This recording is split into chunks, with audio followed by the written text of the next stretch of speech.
I think not rushing the dating process and taking your time with it can help you weed out the bad people. However, if you listen to some people online, they're telling you to rush the dating process, but that's only to serve men. That does not help you as a woman at all. And I'm giving you this advice based on you being a woman and me being a woman.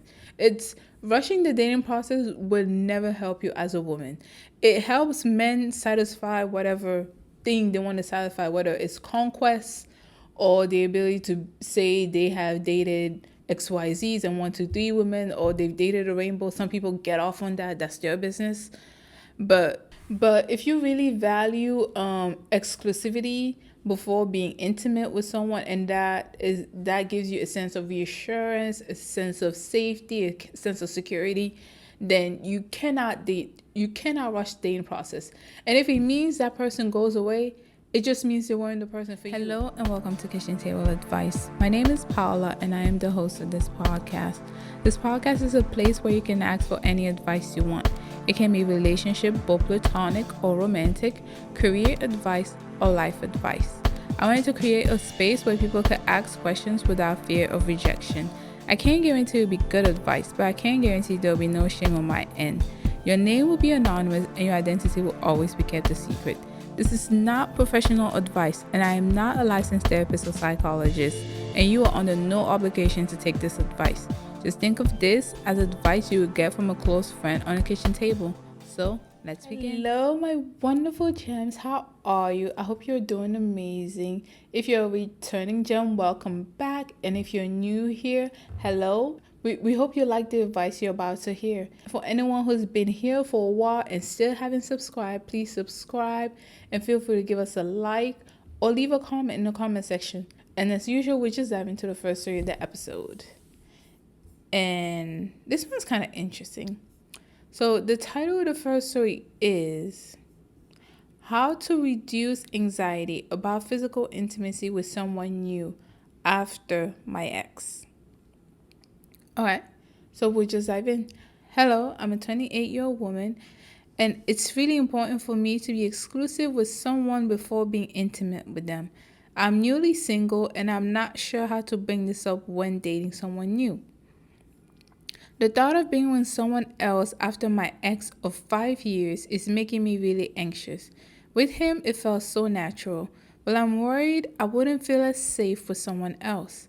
I haven't started dating again, and I won't be for a good while, but in general, I would like to talk about intimacy preferences beforehand to ease myself into the idea of being with them, but I'm not sure how/when to address it with someone new. What I should or shouldn't ask about their preferences, how I set boundaries, etc. I've heard so many stories from friends of bad experiences with guys they've been dating. I'm not expecting everything to be perfect, but this all feels overwhelming, so I'm not sure how to approach it. To hopefully avoid a negative experience.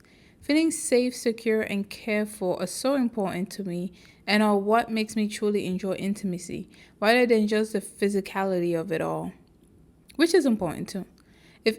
If you have any tips or experience about navigating this, it would be great to hear your thoughts. Wow, that was short and quick, so we just dive into the advice. I think you can easily bring up, I think this is something you can easily bring up to someone you're dating, someone new, that you two need to be exclusive before you even get intimate. But I mean, I think this is one of those stuff, right, that where I would advise you to take your time and don't just jump in with the person, since you need to connect with someone before being physical. I would just advise you get to know the person, get to know their hobbies, their likes and dislikes, and have them get to know you just like you did with your ex. I'm pretty sure you did that since you were dating for 5 years. And I can understand how devastating it may be. And I'm really thankful that you are taking time to try to focus on yourself right now, but you're still open to the potential. You're still open to the idea of dating. Because sometimes being in a relationship with someone for 5 years can really mess some people up, where they feel like everyone is just out to get them. It's a backstabbing issue. So I'm really glad that you're still open to dating, but you just, you want to weed out the bad people. And one of the ways to do that is really to not rush the dating process.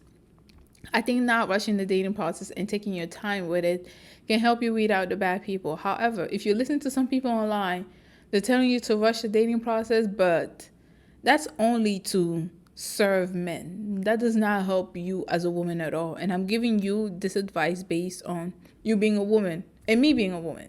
It's rushing the dating process will never help you as a woman.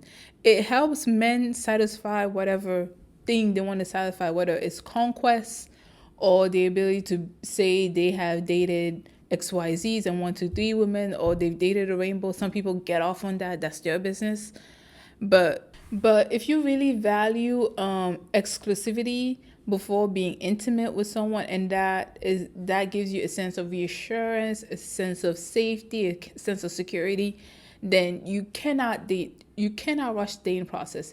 And if it means that person goes away, it just means they weren't the person for you.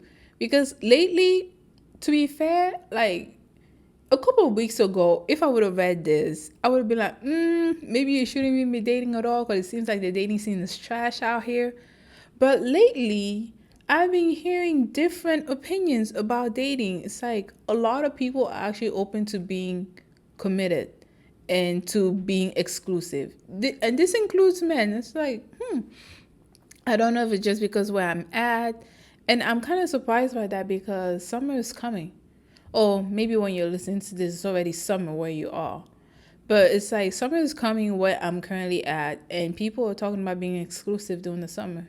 I thought the summer was the time to be a hot girl or a hot boy. But anyways, I don't know. Maybe it's just the people I'm around, but a lot of people are talking about they are tired of the hookups and they wouldn't mind. Well, and they're actually striving for a commitment, but I don't know how that's gonna work. Maybe it's just that something they're saying now, but in the back burner they do something else, whatever. But it seems as though a lot of people are on their eat, pray, love. They want to focus on themselves. They want to focus on self-love, which is a great thing. I love that. And they're also open to fulfilling and relationships that are nurturing. So, and these are for both genders. So I would just tell you, take your time with it. If someone is trying to rush you, that's some kid, teenager, little girl, little boy stuff. You just cut them out. If someone is actually trying to invest in you, take time to learn who you are and take time to learn about you, then I would say like that's the one to go. And even though some people are starting to be a little more commitment minded out here, it doesn't mean everyone is. So you just have to take that with a grain of salt. And basically, it's not the only way, but I know it's like one of the ways to really make sure that the person you're dating is out here for you, or at least out here to try to learn about you, is to slow down the dating process.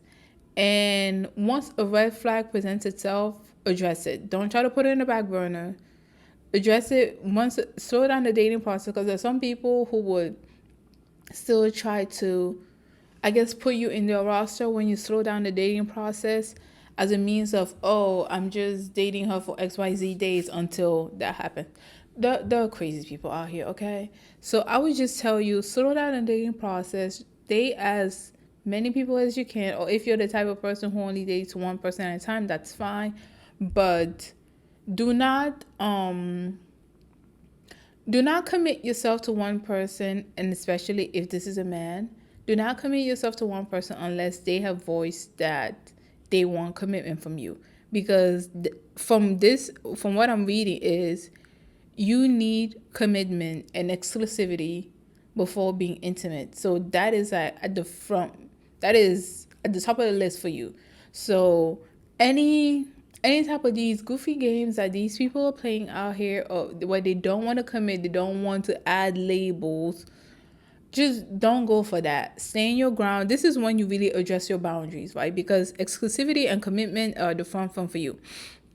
So, I honestly think this is something you can bring up on the first date, but maybe like I mean, try to explain that you just came out of a committed and really good relationship in the 5 years. It didn't work out because of various reasons. Maybe you guys drifted apart, you didn't see eye to eye, but you still have respect, and you still respect your partner. And you're looking for someone who is commitment minded for your next date. You can easily bring it up. It doesn't have to be a long discussion, but maybe when they ask you, oh, why did when you're just talking, when you're just going out to date the person, just talk and tell them that you're looking for a commitment minded person. And if it seems like they're playing games, just cut them out, go date someone else. And if it seems like they're on the same page as you, they're also looking for someone who's commitment minded, then that's how you know. And if in a couple of weeks or months,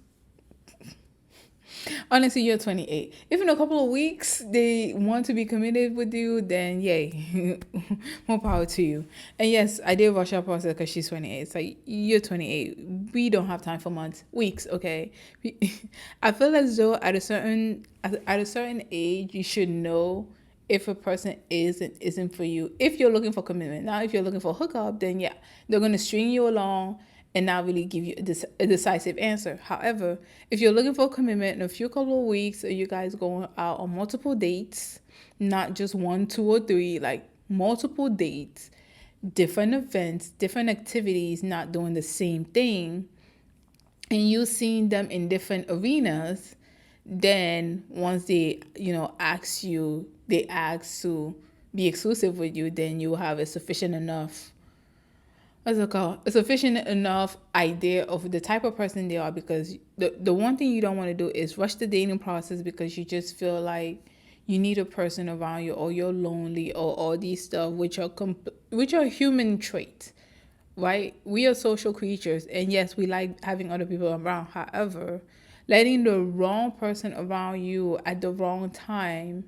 might really be detrimental. So I want to advise you against that, while still being open to dating, being open to exploring your options, and being open to going out here in the world.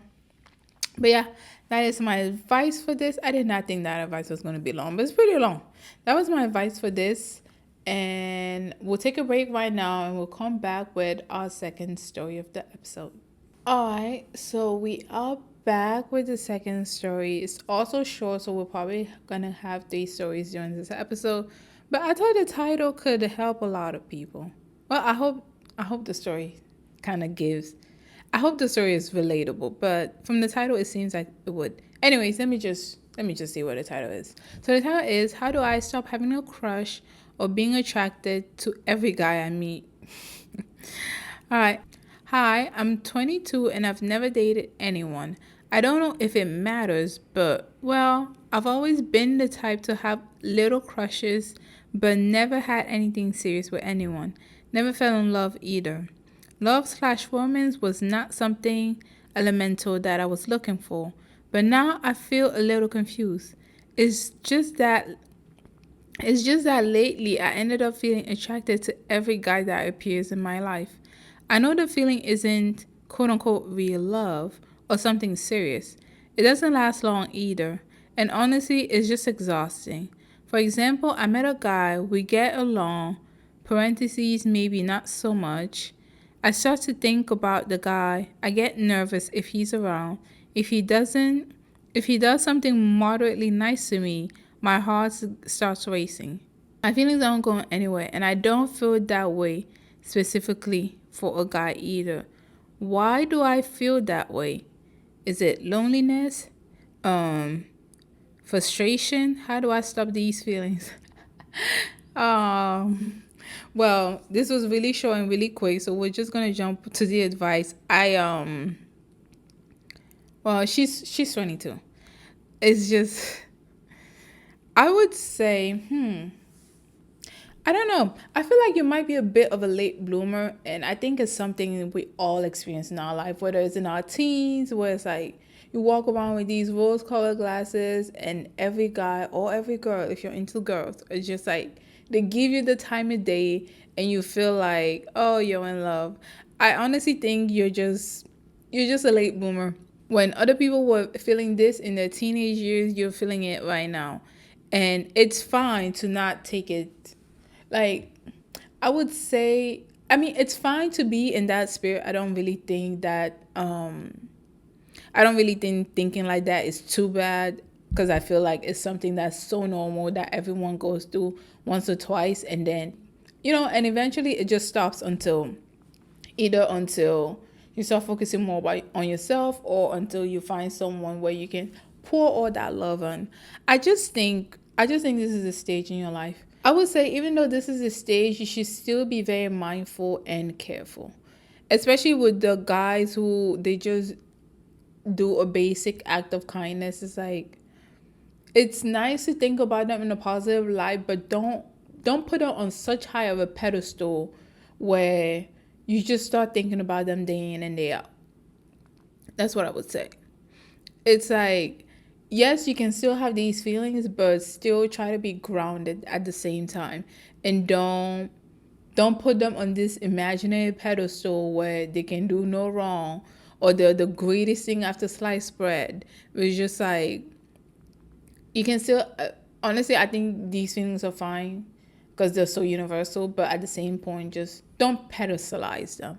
That's what I would say. Just don't pedestalize them, and just try to, I would say, if you're 20, I mean, I don't know if you want to be in a relationship or not. From the text, it just seems as though you just want an answer to what these feelings are. I just think it's a stage that everyone experiences, including men, where it's just, you just feel like anyone who gives you attention is like romantic, or it has some undertones to it when it doesn't. I think it's just something that everyone experiences, and then after that phase, you just move on with your life. So I don't necessarily think there's something wrong with it, but also, in that phase, it can also be very, if you're not mindful and careful, you can really get into situations with people that you would never ever get in those situations with. So I would just say, just be mindful and just be careful. You can still have these feelings, but unless someone has shown you that they really want to be with you, if you want to be in a relationship. Because again, I don't know if you do or not. You never mentioned it. But if you do want to be in a relationship, then I would just suggest that you look out for someone who actually cares about you, for you, who aren't going to do basic acts of kindness and you just gush over them. But yeah, I honestly think this is a pretty normal thing. It happens to everyone. A lot of people have gone through it. I've gone through it. My friends have gone through it. Everyone I know has gone through this phase in their life. And then they wake up from it. It's just like, what the heck was I on? So it's fine. It happens. It's just like you said, these aren't feelings of real love or something serious, but I think it just happens. I don't know, maybe it's a part of development or something. I might have to look into that. But yeah, I would just say, feel your feelings, but still be grounded and be mindful to not fantasize too much. Because we can, in this when these feelings are happening, we can get into fantasy land where it's like, whoa. Not saying that's what's happening to you, but I'm just saying there's a possibility for that to happen, and you don't want to be in fantasy land for too long, because trust me, you do not want to be in fantasy land for too long, because people will disappoint you badly. So yeah, I would just say, feel your feelings, and if you're open to being in a relationship, then try to talk to someone, try to connect with someone based on your interests, your likes, or maybe your dislikes. Some people connect on dislikes, okay? Your interests, your hobbies, or anything you like. If you want to be exclusive at 22, then make sure you tell that to your partners upfront, that this is an exclusive relationship, or you're looking for someone who wants to be exclusive. And if you don't, tell them you're just looking for something fun. But yeah, I think these feelings happen to everyone, and I wouldn't pay too much mind, just other than, don't live in fantasy land. Don't even go into fantasy land. And definitely, if you're there, try to come down to earth, because people will disappoint you. All right. So that is it for the second story, and we'll take our second break right now before moving to our third and last story of the episode. All right, we are back, and we'll just jump into the third story. The title is I Need Advice on How to Overcome Insecurity About My Appearance and Be More Confident. That's straightforward. So let's just jump in. I'm a 32-year-old woman and I feel insecure about myself. I feel I'm not pretty enough and my body is not that good looking. My boyfriend, a 37-year-old man, keeps telling me he thinks I'm hot and is always complimenting me. He says he thinks I'm very beautiful, that he's very attracted to me, and he thinks I'm a very attractive woman. Aww, that's nice. He does not understand how I don't think I'm attractive, but I don't feel pretty enough. I take care of my appearance and dress well, but I still feel like I'm not that attractive. Sometimes I think he can get sometimes I sometimes think he can get someone so much prettier than me, someone with perfect skin and a great body. I always worry he will find someone better looking and leave me. How can I be able to overcome this insecurity? Any advice on being more confident will help. Therapy is not a solution right now as it is too expensive. Um wow.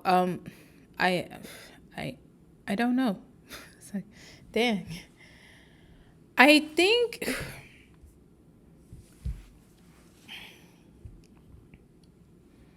I'm really sorry therapy is not a solution right now because it's too expensive for you. And it's just like, because I think that would tremendously help you. Because I don't think this is actually, it may be related to your physical appearance, but I don't think it's actually related to your physical appearance. Because your boyfriend is already telling you, he thinks you're hot, he thinks you're beautiful, you're the most attractive woman he's seen. And every single thing you've mentioned so far, well, it is about your experience. It's like there are various reasons why people date us, and I'm not trying to say you're not beautiful. It's just like for your boyfriend, your appearance merge with your personality and your aura is what is perfect for him right now. And it's so unfortunate that you can't see that at the moment. And I might be on the camp of your boyfriend. I kind of don't understand why you don't think you're attractive. I don't know. But there are various things as to why people may not feel as though they're attractive. And I think this is one of the instances where therapy helps because most of these stuff usually stems from childhood. Not being picked in the playground or not being in the friend group or have girls talk bad about us behind our backs or even family members insulting you. It's just a lot, and most of this does stem from childhood. I don't know. I mean, I obviously don't know how you look. And to be quite honest, does it really matter at the end of the day? I mean, it does, but it's like, eh, I don't know. I don't know. Because I think a key part on you gaining your confidence back and being more secure about your appearance is going to therapy, because this is not just, it doesn't seem as though quote unquote fixing your looks is going to help. Just like people who are insecure, they still get plastic surgery and they're never happy even after they quote unquote fit the societal standard of beauty. They're just never happy because the insecurity stems way deeper than how you look on the outside. And it's truly unfortunate what happened. I don't know. To be honest, I can't really give you other than go to therapy and try to uncover what could have happened. Usually during childhood, this tends to come back to childhood. What happened when you were a kid? Did you get offhanded remarks about your looks? Or were you never praised for your looks? Because I know for some folks, it wasn't the offhanded remarks about their looks. It was just their looks were never praised. They were praised for their intelligence or personality, but never their looks. Whereas their sister or cousins or whoever, usually a girl, were praised for looks. And that kid in turn internalized that as I'm not good enough or I'm not pretty enough. So it's like, I don't know. I don't know. I think therapy would help. If anything, try to I don't you're 33, dang it. I don't know. I thought she was 23 for some reason. But it's like I why can't you afford therapy? Is it is it because you don't have insurance or what is it? I don't know, because I feel like therapy would really help, and you're going to understand that it's not the way you look. That's like your insecurity may not stem from the way you look. It probably stems from the way people treated you and people commented on your looks. It's not actually how your looks look. Most people in the world are not actually ugly. Most people in the world are just average looking, but for some reason we seem to equate looking average with looking ugly just because we're bombarded with all these images of people who've gone under the knife that, depending on the person you ask, it does not even look that good. But hey, to each their own. We're bombarded with these images of people who are gone under the knife, people with no pores, no acne. They look like they've never been out in the sun in a day in their lives. Honestly, look like aliens, but whatever. Let me not even contribute to this right now. But yeah, it just depends on the person. Obviously, your boyfriend likes you. If he didn't like you, he wouldn't be with you.